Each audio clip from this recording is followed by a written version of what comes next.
Summer is here, and for many of us, that means heading to the beach, enjoying a fresh seafood dinner or both. However, lurking in the warm coastal waters and raw shellfish is a little-known bacterium that poses a serious and potentially deadly threat, Vibrio vulnificus. While you may not have heard of it, this is no ordinary germ. It is a formidable pathogen that has been responsible for the majority of seafood-associated deaths in the United States and is a growing concern worldwide. But here's the most important takeaway. For most healthy people, it's not a significant issue. The real danger lies with specific high-risk individuals, and understanding who they are and how to stay safe is the key to preventing a life-threatening infection. This video will break down what you need to know about this bacterium from its history to its symptoms, and most importantly, how to protect yourself and your loved ones. The story of how we came to understand Vibrio vulnificus is a journey from baffling symptoms to modern scientific identification. While infections likely occurred long ago, some historians suggest similar cases were described in ancient times. The bacterium wasn't officially identified as a specific cause of human illness until the 1970s. In the United States, scientists first recognized it as a unique type of bacteria that could cause severe infections outside the gut. Meanwhile, in Korea, a devastating outbreak of a malignant necrotic dermatitis was causing widespread panic in 1979. People were getting a mysterious skin disease that resulted in gangrene and had a high fatality rate. It took pioneering work by several Korean doctors in the early 1980s to finally confirm that this terrifying illness was indeed an infection from Vibrio vulnificus. This period, often called the gangrene wave, had a dramatic impact on society, causing seafood sales to plummet and highlighting the immense public fear that can surround an unknown disease. The name itself, vulnificus, comes from the Latin words for wound and to make, an apparent reference to the severe skin and tissue damage it causes. As diagnostic methods have improved, we've moved beyond fearing an unknown disease to understanding its specific threats and how to combat them. Vibrio vulnificus is a naturally occurring bacterium that thrives in warm, salty, or brackish water environments like estuaries, coastal rivers, and shorelines around the world. It's a salt-loving germ, which is why it's never found in fresh water, and its numbers increase when ocean temperatures rise. Think of it as a hitchhiker. It often hitchhikes a ride on filter-feeding shellfish, such as oysters, clams, and mussels. It can also be found in crabs and fish. When the water warms, typically between May and October, the bacteria multiply, and their numbers can become very high in these seafood and water environments. The reason Vibrio vulnificus is so dangerous is that it has a powerful arsenal of what scientists call virulence factors. In simple terms, these are tools the bacteria use to overwhelm your body's defenses. They produce potent toxins that kill your cells and destroy tissue. They also have a slimy outer coating that helps them evade detection by your immune system. But perhaps most critically, they have a way to steal iron from your body, which they need to grow and multiply. This is why people with certain health conditions are so much more susceptible. Vibrio vulnificus typically causes 3 types of infections, with symptoms that can appear anywhere from 12 to 48 hours after exposure. The severity depends heavily on the individual's health. Primary septicemia, bloodstream infection. This is the most dangerous form of the infection and often occurs when a person eats raw or undercooked seafood, most commonly raw oysters. The bacteria enter the bloodstream from the gut and multiply rapidly. Symptoms include a sudden onset of fever and chills, as well as dangerously low blood pressure, septic shock. Blistering skin lesions, bullae, are often on the legs and feet. While not always present, some people may also experience stomach cramps, diarrhea, and vomiting. This type of infection progresses extremely fast, with death often occurring within just 48 hours if not treated immediately. Wound infection. This infection happens when an open wound, cut, or scrape comes into contact with contaminated seawater or raw seafood and its juices.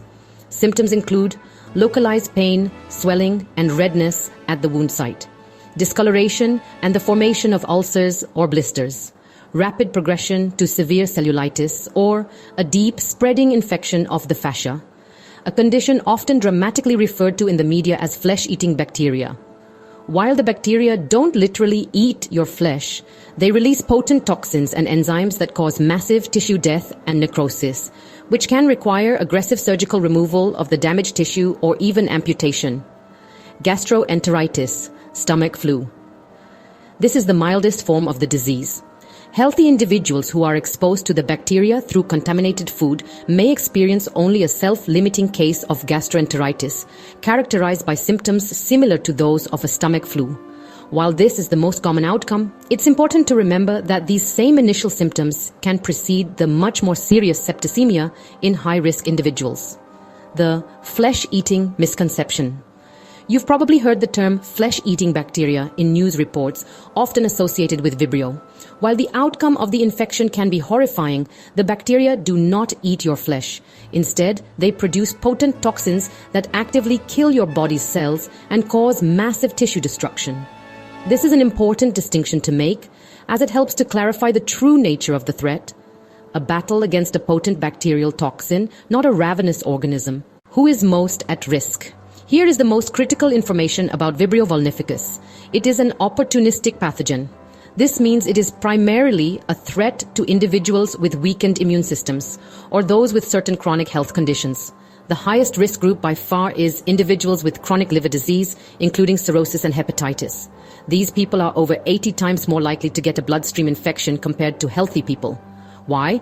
Because the bacteria's ability to steal iron from the body is a significant part of its virulence, and individuals with liver disease often have elevated iron levels, which acts like a fertilizer for the bacteria.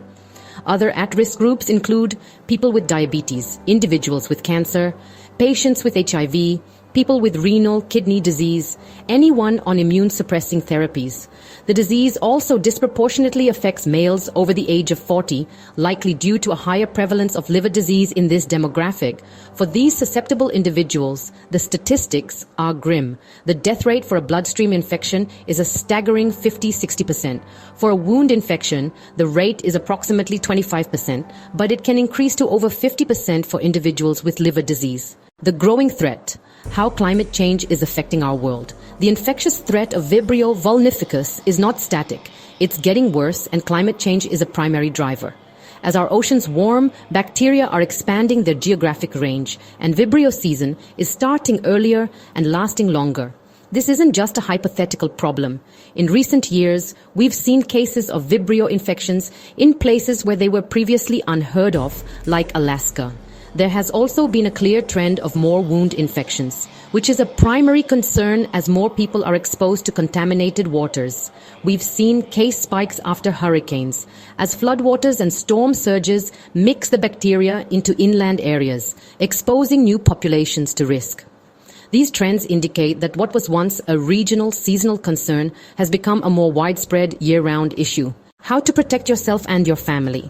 Prevention is the most powerful tool we have against Vibrio vulnificus. By following a few simple guidelines, you can drastically reduce your risk, especially if you fall into one of the high-risk categories. Food safety rules: avoid raw seafood. The single most important rule is to avoid eating raw or undercooked seafood, especially oysters, if you are in a high-risk group. Cook thoroughly. Cook all seafood to a safe internal temperature. For shellfish, boil or steam until the shells open, and then continue cooking for several more minutes. Discard any shellfish that don't open. Prevent cross-contamination. Keep raw seafood and its juices separate from other foods. Always wash your hands and cooking surfaces after handling raw seafood. Wound care rules: keep wounds out of the water. If you have an open cut, scrape, or a new tattoo, avoid entering warm coastal or brackish water. Cover up. If you can't avoid water contact, cover any wounds with a waterproof bandage. Clean immediately. After any potential exposure to coastal water or raw seafood, wash any cuts thoroughly with soap and clean water. Wear protective gear. Use gloves when handling raw shellfish, and wear water shoes to prevent cuts on the beach. What to do if you suspect an infection? Given the rapid and potentially deadly nature of this infection, you must act promptly.